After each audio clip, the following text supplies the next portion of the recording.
up, everyone? Welcome into Philly Voice Bets. I'm Devan Gives, joined by Eytan Shander and Harry Mays. Of course, this is presented by Rita's Water Ice. Everybody! Go candy crazy with Rita's new Candy Kapow Ice. And new app users get a free ice when they download and use offer code SWEET. Stop by your local Rita's today and try it before it's gone. Offer expires September 4th. Be cool, eat your Ritas. All right, guys. Big weekend coming up for the Phils. The Mets are back in Philly playing at Citizens Bank Park. Let's get into tonight's game. Eytan, what are you looking at?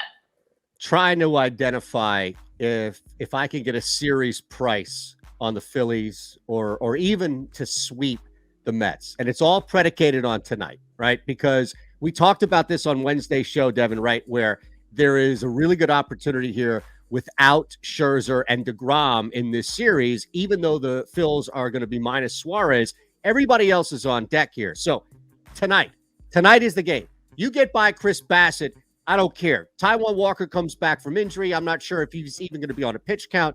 I think the Phillies, if they get tonight, which I do like them on the money line, but that would be my place. It's just taking them on the money line and then continuing to take them each game in the series with the hopes that we look back Tuesday morning and we've cashed 4 straight money line tickets for the Phillies. That's my strategy now for this weekend, assuming that Kyle Schwarber is back and they get to Chris Bassett, which again, you get to him, you can get to anybody this weekend.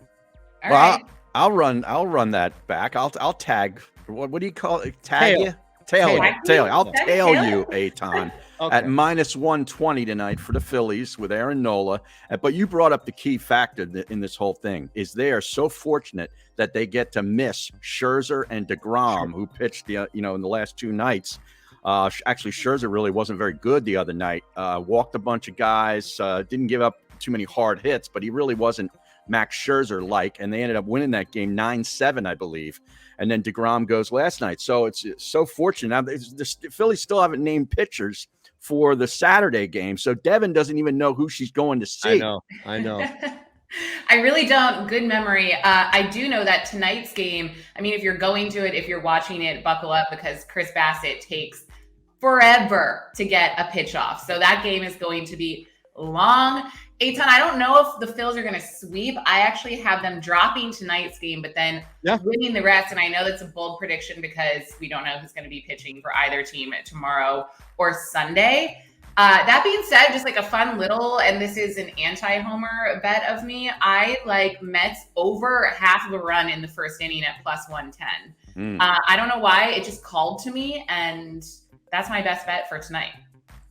So Mets, you're just going team total or overrun in the inning? I'm sorry. Just run. Run in the inning. Run. Yeah. Yeah. I think if you look at the Mets, they score a lot in the first inning, and it's not a bad play, especially because we see this a lot with the top end guys like Nola and Wheeler, where if there's going to be a mistake, it's going to be early. It's early. We saw that last Friday with Scherzer, right? Yeah. Yep. So, I mean, playing off of that, absolutely. I think there's something to that. I hate to be the mush here, but I'm going to tail that one if you're okay with it. Oh, I'm honored. I like it too. So you're saying that this Bassett guy is like Steve Traxel from years going back, the human rain delay. Yeah. He needs a shot clock to like force him to get his throws off. Nice. I think the last game was crazy long and everyone was just sitting there. And I do think it affects the batters at that point. I think that shot clock should be implemented in all of baseball because the games are just way too long. But this guy, Chris Bassett, it's like an unreal amount of time. It's kind of a shame that we're not going to get to see Syndergaard pitch against the Mets, though. They moved him to Monday. Right. Against Cincinnati, and they're going with Gibson on Sunday. But like we said, Nola, no question mark. Which game is Wheeler going to pitch? Hopefully it's Saturday night so Devin can see a good pitcher. Well, okay, one last thing then. If we could bet on who is going to be pitching for the Phillies tomorrow, let's go tomorrow night. Who would it be? I want it to be Wheeler for you. So do I. Yes. That's what you would put money on, though? No, Really? I hold on. I wanted to get my heart out before I got my brain out. Is that fair? Like, Okay. I'm rooting for you it to be, but hold on. I mean, let's look at it from a strategic standpoint. The Phillies win tonight, right? Not that it truly matters in that regard, but let's say that they get to Bassett tonight, and now you have the quick turnaround for the Mets bats. You can probably leverage that much easier with Wheeler on the mound in the early game, and pretty much lock in a good chance against the Mets, as we know that, or they try and just lay up and try and counter Walker, right? Because isn't Walker slated to go I forget which one of the games he's slated to go in but Yeah, I don't know.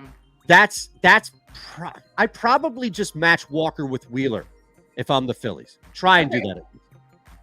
Harry, what about you? I'm going to pass on that bet. Totally, because I have no clue even how to I don't handicap either. it. I was just curious. Well, let's see here. I mean, it's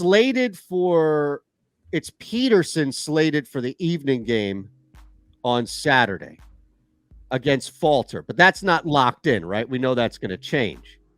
So the early game has Williams versus Wheeler. So, and where are you seeing this? Because it's not on the Phillies CBS website. This is just that's what I'm saying. Like, these are just penned in usually from rotation. Okay. But everything is subject to change. I think the Mets guys, however, are pretty much locked in, right?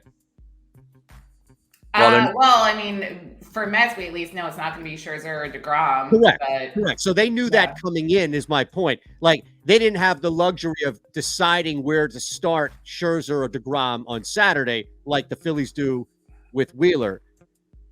Man, I mean, Peterson is the better arm, right? So actually, Devin, if it's just about countering who the Mets have on the hill, you might be in luck. Maybe. Peterson is slated to go in the evening. That's a Fox game, too. Like, what are you going to put Bradley Falter on the hill? No. National Fox game? Get that out of here. No.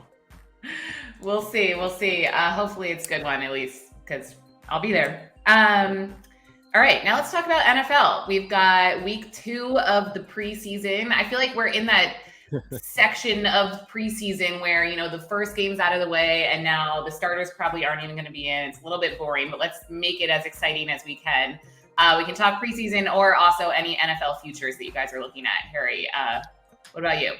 With the news coming down now about Deshaun Watson, his suspension has been increased to 11 games, and there's a fine that's going with it. And, everybody that seems to be talking about it in the Cleveland organization just keeps putting their foot in their mouth. They should it's just nothing good has really come out of this except the fact that it's increased suspension. But that forced me to look back at the win total, and it's down to 8.5. Oh, it went down. It's at 8.5 on DraftKings, and the over is actually juiced at -135. You're thinking, like, does Jacoby Brissett, who's a nice backup quarterback, he's a nice quarterback if I only have to have him for 3 games, and I'm looking to maybe go 1-2 or possibly steal a 2-1 situation. I don't know if I'm riding with him and thinking he's that good with 11 games, especially when you look at of the 11 games. There's a stretch that includes the Chargers and New England at home, then at Baltimore, Cincinnati home, at Miami, at Buffalo, Tampa Bay. That is a pretty gruesome stretch of games, and that's within the 11. And they also play Pittsburgh in one of these games. I'm thinking, here's that Bucs game, and when? The Tampa game is in Cleveland. That is, when? Let me check. It's probably not a primetime game, right? Like evening probably game? Probably not. Okay. You don't have to check. It's fine. I didn't know if you had it handy. But I'm thinking I'm going under here. What do you guys think about this? So, they went 8-9 last year, didn't they? Yeah, they did. And I think the win total is always going to be different than the spread. If I'm taking them to go above the spread this year, meaning cover more games than not, if that's the bet, then I'm slamming it. Because we saw that last year when Baker Mayfield went down. The Browns are really good if it's Case Keenum or, in this case, Jacoby Brissett. The Browns are really good at not asking the backup to do anything more than they've asked the starter. And they like to run the ball. Yeah, and in the case of the starter with Baker Mayfield, they weren't asking him to do a ton. That defense, Myles Garrett is back. We'll probably see him right in practice today. That defense is menacing. So I'm going to pass on the win total, but I think they cover more games than not this year. But I'm not going to go over. I'm sure as hell not going to go over that, especially if it's juice. I'm going to pass on that one. 8.5 seems pretty sharp. I agree with you with covering, Eytan. I definitely am not going to go over the win total. Cleveland is dealing with a circus right now, and I cannot imagine that that's going to be very good in terms of getting victories this season, nor do I want them to. So hoping for and going with the under. But I agree. Like, I don't think they're going to be, the Cleveland Browns that we've seen in years past. I think that they will be competitive. They have the pieces there. But given current events and the Deshaun Watson mess, definitely taking the under in terms of win total. And that Tampa game's a 1:00 game. Oh, okay. Yeah. Because there's something about Brady and these night games. I brought that up earlier. Brady's not even at practice now. That's the other thing. I'm kind of looking at, is this the year? Still not at practice. No. There's no like word. Like they're asking the coach, when's he coming back? And he doesn't know. Nobody does. It's crazy. That's really bizarre. I'm actually surprised that more people aren't talking about it. I feel like I haven't heard. I've seen it like here and there, but that's bizarre. And Matt's letting us know, our producer, Matt Cherico, of course, that his mom is sick, so he's away from camp. But is it his mom? Okay. Yeah, him being away, he's got a terrible record when it comes against the spread when it comes to these night games because he keeps getting older, right? And think about like the most fit old person. Yes, and think about it though, right, Devin? Like everybody has somebody. If it's like an aunt or probably like a grandparent at one point, right? Like when we were younger, or somebody older in the family that was like in super good shape, and you don't do that by staying up till like 11 o'clock, 11:30, 12 o'clock at night. So he's in bed early, and I'm telling you, he struggles in these games. But real quick, forget that. We'll talk about that when it comes to week one. But what about the division? Does this change your opinion? The Bengals are plus 175. The Ravens are plus 145. I fear a lot of people are going to put a ton of money right now on the Cincinnati Bengals to win this division because they're not the favorite, and the Browns clearly aren't going to win it, and the Steelers are starting a rookie. Major mistake, I think, to put money on the Bengals this year. And I got the triple. I like the Ravens. Well, so would you both do Ravens? I think we're going to get a bounce back year from the Ravens. I mean, they lost a big stretch of games that were all very close last year. They're just too well run of an organization, I think, to have another bad down year. I think this is a big bounce back for Baltimore.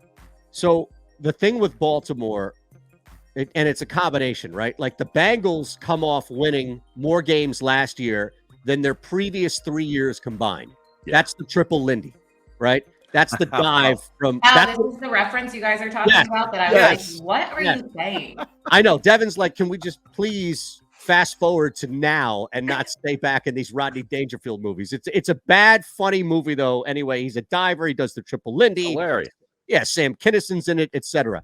The following year, 5 teams have done this. The following year combined 23-57 straight up, 25-5-5 against the spread, including 10-25-1 ATS as a pick'em or favorite. It's just not set up in this particular case for a team that hasn't enjoyed sustained success to just continue that. The Eagles, we've seen that. Like, they can make the playoffs, they can win double-digit games or close to it, and our expectations are, there are a lot of guys on this team who have been to the postseason, recognize what it takes to win a Super Bowl.